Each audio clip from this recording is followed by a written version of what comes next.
2 will decrease. In simple words, both the variables will behave in the same manner. If the correlation is negative, then it means that both the variables are indirectly proportional. That is, if one variable increases, the other one will decrease, or if one variable decreases, then the other one will increase. That is, both the variables will behave in opposite manner.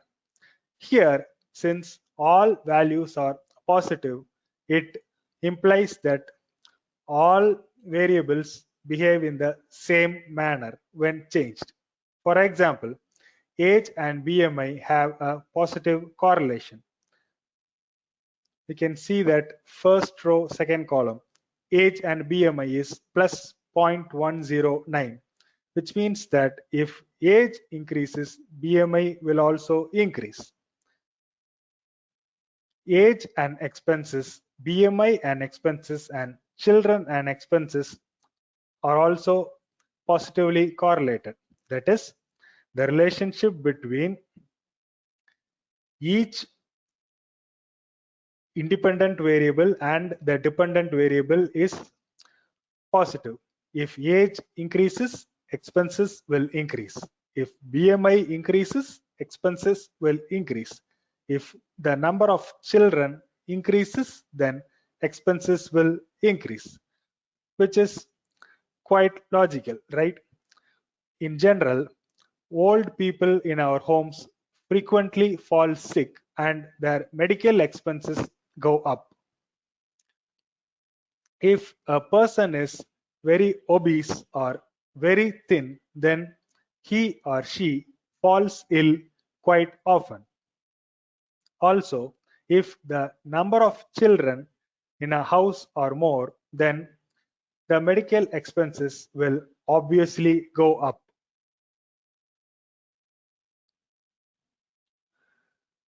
Now, having seen a correlation matrix, we will try to visually represent the data seen in the correlation matrix. As I said earlier in the previous sessions, that is particularly in the first session, people prefer to visually observe data, that is in the form of a visualization, a bar chart, a pie chart, or a graph, because a visual representation or a visualization helps understand things better. So we are going to use a scatter plot matrix for creating a visualization. A scatter plot matrix is a collection of scatter plots arranged in a grid. We will see how it looks like shortly. It is used to detect patterns among 3 or more variables. Scatterplot matrix is not a true multidimensional visualization because only 2 features are examined at a time. Still, it provides a general sense of how the data may be interrelated or correlated. Now, we will be using an inbuilt function called pairs for drawing a scatterplot matrix. Obviously, the input will be the insurance data frame and the variables will be all numeric data type variables: age, BMI, children, independent variables, and the dependent variable expenses.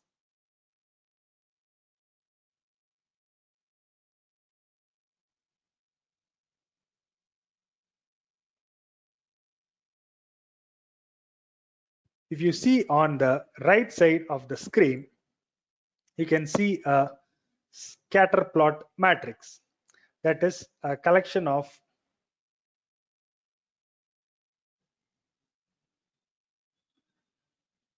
scatter plots on a grid. From this diagram, we cannot infer anything. In fact, the correlation matrix itself is better, but This was created at a very early stage, and hence it looks like this. We will look at an enhanced visualization soon.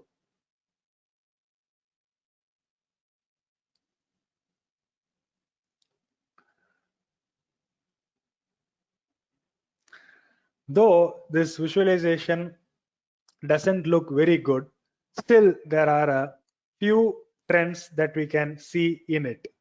For example, the relationship between age and expenses displays several relative straight lines.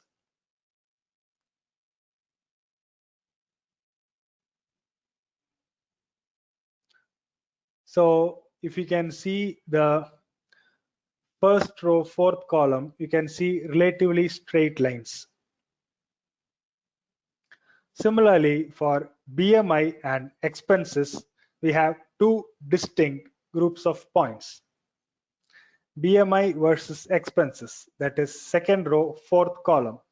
You can see an approximately two groups of values. So as I said earlier, this scatterplot matrix is not very clear for deriving patterns or insights, and hence we will create an enhanced matrix, enhanced scatterplot matrix. For that, we are going to use an inbuilt function pairs.panels. We will see how the scatterplot matrix looks like in the enhanced manner.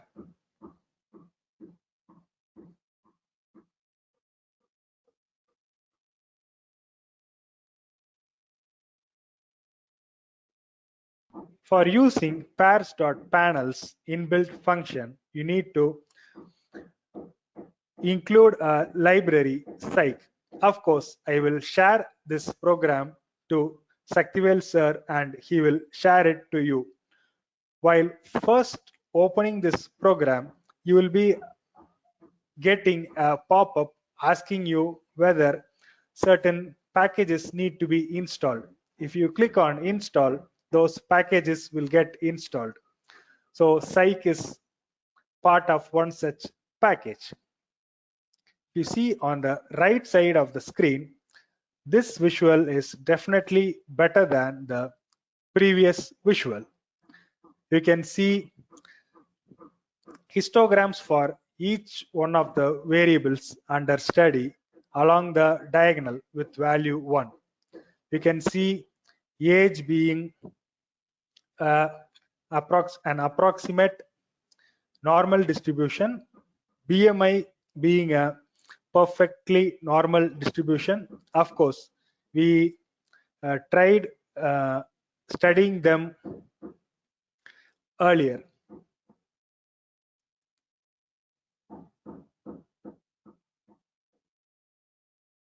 Here we tried studying them. And children and expenses are right skewed distributions. The values shown on the top of the diagonal, which is of interest to us, are nothing but an approximation of the values which we saw earlier.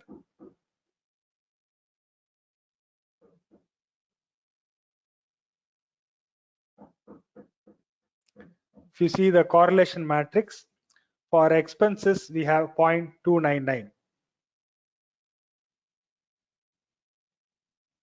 So it's approximated as 0.30. 0.19 is approximated as 0.2 for BMI and expenses. 0.067 is approximated as 0.07 for children and expenses, and so on. Also, you can see the diagrams at the bottom of the diagonal with a red color dot, a red color curve, and an oval or circle shape. Now let's see what do these mean shortly.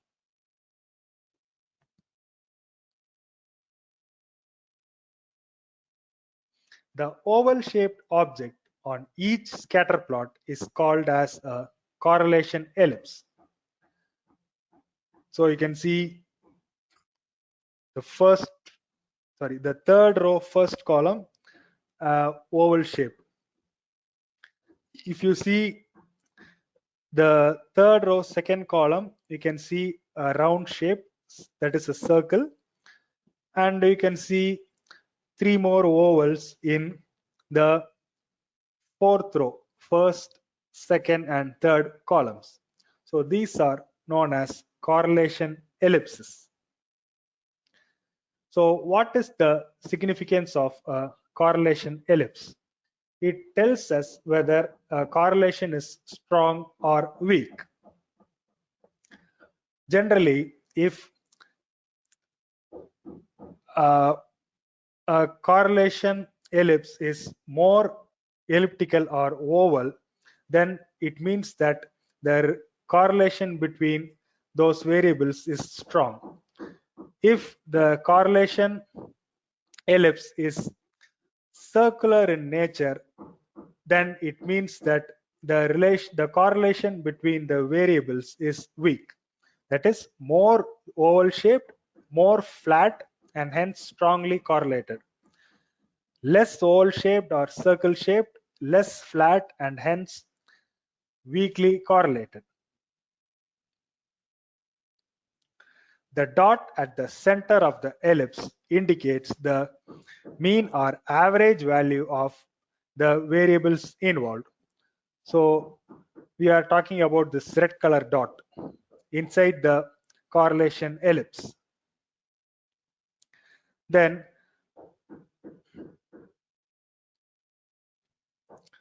the remaining 2 points are the ones which we discussed just now. Oval means strong correlation and circle means weak correlation.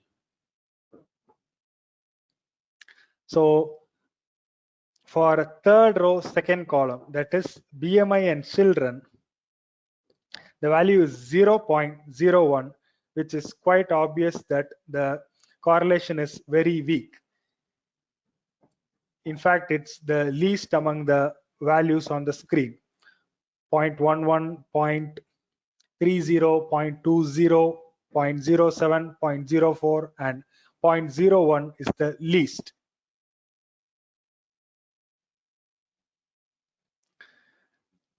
Okay, we have one more thing left, which is the curve drawn on the scatter plot in red color. It is called as a Loess curve. This one, the red color curve, which passes through the mean value, that is red color dot, and through the oval correlation ellipse. So it indicates the general relationship between x and y axis variables. That is, the correlation ellipse tells whether a correlation is strong or weak. How strong it is or how weak it is given by the Loess curve. For example, let's take the Loess curve drawn for age and children. It is an upside down U peaking around the middle. So age and children means third row, first column. So it's nothing but an inverted U shape peaking at the middle. So what does it mean? If the number of children for people with for younger and old people for young and old people is lesser, and the number of children is the most or highest for people in the middle age.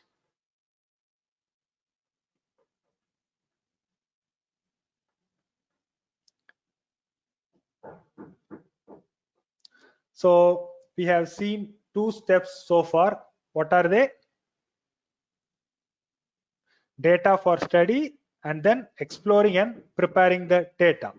Now let's move on to the third step.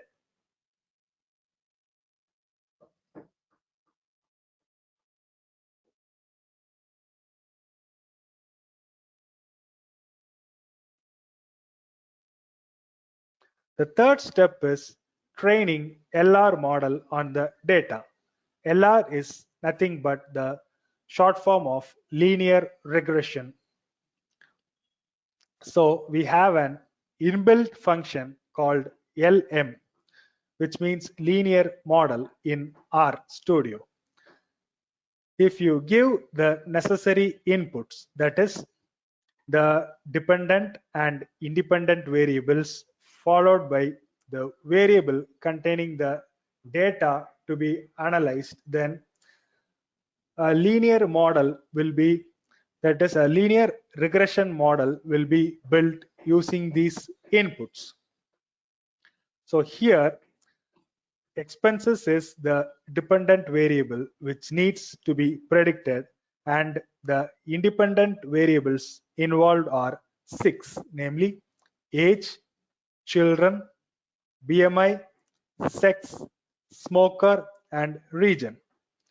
Hence, you can see that we are creating a variable insurance model, INS underscore model, and returning the output of the inbuilt function LM, linear regression model. Expenses being the dependent variable which needs to be predicted is mentioned first, followed by the tilde sign. So after the tilde sign, we have the independent variables mentioned, followed by the data to be analyzed, which is the data frame insurance. So we have a shortcut that can be used in case we are using all the independent variables, which is nothing but a dot symbol. Here we have just 6 independent variables, and hence we can write them all. Imagine a real-time case where we have say 10, 20 or 30 variables. It will obviously be difficult to type in all the variables. In such cases, we can use the dot symbol. Dot symbol is a shortcut used to represent all variables except the one before the tilde sign. So both the commands mean the same. Mentioning all the independent variables or just using a dot. Now we will execute this command and see what happens in RStudio.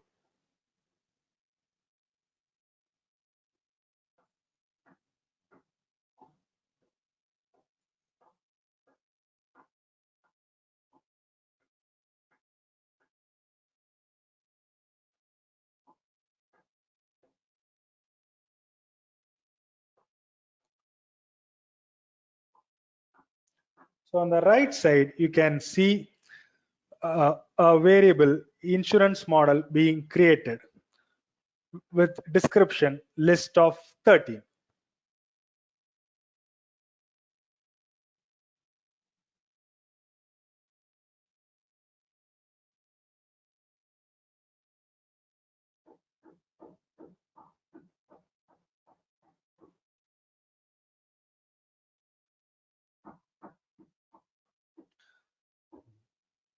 So we have 5 more minutes for end of half of this session. So we will just execute one more command and then take a break for 15 minutes. So now having created the model, let's see what are all the values that this model gives.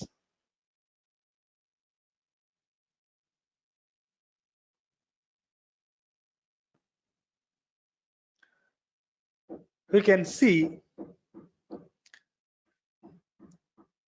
the formula and the beta coefficients listed on the screen.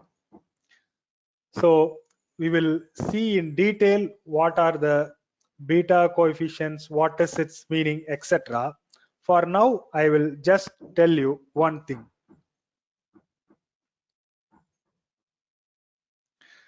We all know that y is equal to mx plus c is the equation for representing simple linear regression. Similarly, for multiple linear regression, we have the formula y is equal to c plus m1 x1 plus m2 x2 plus m3 x3 and so on till mn xn. So here we have 6 variables and hence we have values till m6x. So why do we need this equation?